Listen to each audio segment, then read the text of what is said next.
जिस तरह किसानों के साथ यह सरकार बर्ताव कर रही है, किसानों के ऊपर तमाम लांछन लगाना, उनकी समस्या को न सुनना, उनको यातना देना, प्रताड़ना करना। 100 दिन अब आंदोलन को पूरे हो रहे हैं। 300 से अधिक किसानों ने शहादत दे दी। तीनों काले कानून जिसके वापसी के लिए पूरे देश भर में जन आंदोलन चल रहा है, बड़ी बड़ी सभाएं चल रही। किसान मजबूती के साथ उस आंदोलनों में जुड़कर इस कृषि बिल का विरोध कर रहा है। फिर भी सरकार जिस तरह की रवैया अपना रही है, देश के लिए, प्रदेश के लिए चिंतनीय विषय है। अब भी प्रधानमंत्री जी को अपनी आंख खोलनी चाहिए। अन्नदाता देश के भगवान की बात को सुने और तत्काल इन तीनों काले कानून को वापस ले।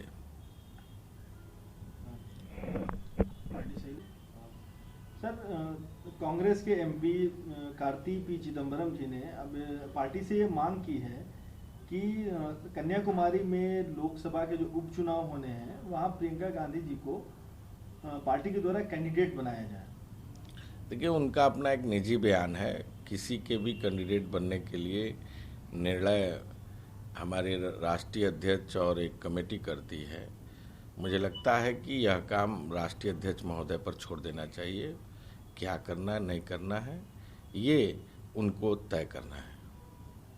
गुलाम नबी आज़ाद जी ने कहा है कि अपनी पार्टी की जीत के लिए और आने वाले जो राज्यों में जो चुनाव होने हैं, इसके लिए वो लगातार पार्टी का प्रचार करेंगे, चाहे उनको निजी तौर पे इनवाइट किया जाए या अन्य। मुझे लगता है कि आज 5 राज्यों का चुनाव का दौर जो चल रहा है, आदरणीय राहुल गांधी जी, प्रियंका गांधी जी सरीखे सभी नेता लगातार मेहनत कर रहे हैं, जनता के बीच में जा रहे हैं, कार्यक्रम आयोजनों के हिस्सा ले रहे हैं, कार्यकर्ताओं का उत्साहवर्धन कर रहे हैं। बंगाल हो, आसाम हो, पांडिचेरी हो या अन्य तमाम प्रदेशों में जिस तरह के माहौल और स्थिति, जोश, उत्साह दिख रहा है, कांग्रेस आने वाली है, भारतीय जनता पार्टी जाने वाली है। प्रियंका गांधी जी की कल मेरठ के कैली में किसान पंचायत को संबोधित करेंगी, क्या कुछ कार्यक्रम रहने वाला है? देखिए, 7 तारीख को आदरणीय प्रियंका गांधी जी का कार्यक्रम मेरठ में है। किसानों से संवाद करेंगी, पंचायत का हिस्सा बनेंगी और किसानों की आवाज़ जो पिछले काफ़ी दिनों से देश में गूंज रही है, 3 कृषि काले कानून का विरोध पूरे देश का किसान कर रहा है, उनकी आवाज़ को बुलंद करेंगी। गन्ना किसानों की आवाज़ उठाएंगी, आलू किसानों की आवाज़ उठाएंगी, जो लगातार आत्महत्या कर रहा है किसान, उसकी आवाज़ उठाएंगी और सरकार को तीनों काले कानून वापस लेना ही होगा। कल मुख्यमंत्री राज्य गुड़ महोत्सव की शुरुआत करेंगे।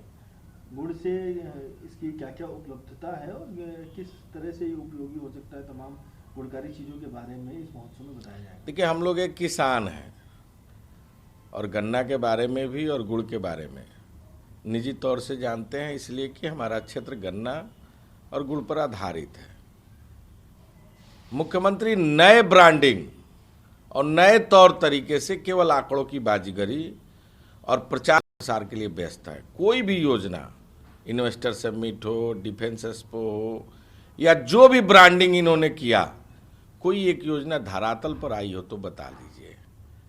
आज मैं बात कर रहा था किसानों से, आगरा के तमाम किसान कह रहे थे कि 60 रुपए किलो बीज आलू का इस सरकार ने किसानों को उपलब्ध कराया और 725 रुपए रेट खोला है। और उसमें भी यह इनका कहना है कि 20 लाख कुंटल हम अन्य लोगों के लिए खोलेंगे। ना कहीं क्रय केंद्र हैं। किसान का जो आलू उत्पादन है 7 रुपए 25 पैसे से अधिक का है। किसान मंडियों में अपने आलू को अपने हिसाब से बेच रहा था। एमएसपी इतने कम दामों में खोला गया है कि बीज के रेट के सापेक्ष आलू का रेट उससे काफी कम दिखाई दे रहा है। गन्ना किसान परेशान है, 10,000 करोड़ से अधिक का बकाया है। चीनी मिल मालिक अब तक गन्ना किसानों के गन्ने को पेरने के बाद उनके पैसे को देने के बजाय अभी भी बकाए लगा रखी है, डीफर का पैसा नहीं मिला। पिछले दिनों ब्याज की गारंटी दी थी सरकार ने, ब्याज तक नहीं दी, मूलधन तक नहीं दिया। वो सरकार नए नए ब्रांडिंग तलाशना और केवल झूठ को इतनी बार बोल देना कि वो सच साबित हो। मुख्यमंत्री जी, आपका समय समाप्त हो रहा है। अब आप उत्तर प्रदेश की राजधानी से गोरखपुर की यात्रा तय कर लीजिए, मठ आपका इंतजार कर रहा है। प्रदेश सरकार का कहना है कि 3 करोड़ से अधिक कोरोना जांच करने वाला प्रदेश में बन गया है यूपी। 19 लाख लोगों का अब तक टीकाकरण हो चुका है। इसमें लोगों में भी काफी उत्साह। पीआर एजेंसी नए नए आंकड़े, पीआर के लोग नए नए तथ्यों को उत्तर प्रदेश के सामने रख रहे हैं। आप मीडिया बंधु हैं, आप जानते हैं कोरोना काल में किस तरह लोगों ने या कष्ट को झेला, दर्द को झेला। कितने लोगों ने छत से कूदकर जान दे दी इलाज के अभाव में।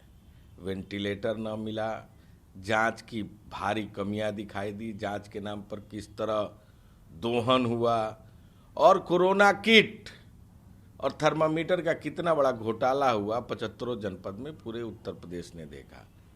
पीआर के भरोसे उत्तर प्रदेश नहीं चलता। उत्तर प्रदेश के जमीनी हकीकत से और मुख्यमंत्री बयान से कोसों दूरी है। पूरी तरह केवल आंकड़ों की बाजीगरी उत्तर प्रदेश के मुख्यमंत्री जनता के बीच में रखकर उत्तर प्रदेश को गुमराह कर रहे हैं।